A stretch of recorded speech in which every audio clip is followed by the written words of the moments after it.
Welcome to YOUCANIC. Today here on YOUCANIC we have a 2014 Chevy Cruze, and on the Chevy Cruze, going to go over the process to be able to replace your door lock cylinder on the door.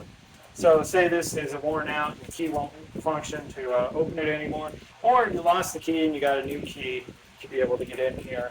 First you would be able to have the door be able to unlock or open to be able to gain access to be able to replace this. So to start with, what you'll need to do is be able to open the door, and once you open the door, there is a little cover that goes here, a plastic cover, pop that off, and then you just need a T20 screw, or Torx bit, right? And so then there's a T20 Torx right in there, and you're just going to loosen it until it basically has some resistance and stops. And that's as far as you need to turn it, and it will stay inside the door, and you're good there. Right there, we got the resistance, and now we'll be able to just pull this out. Get your new one of these, and then be able to pop that new one in.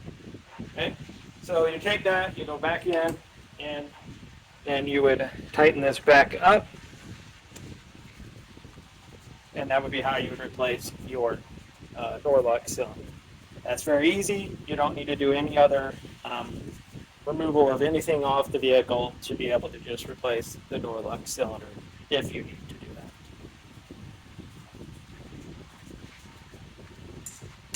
Thanks for watching YOUCANIC, where you can be a mechanic.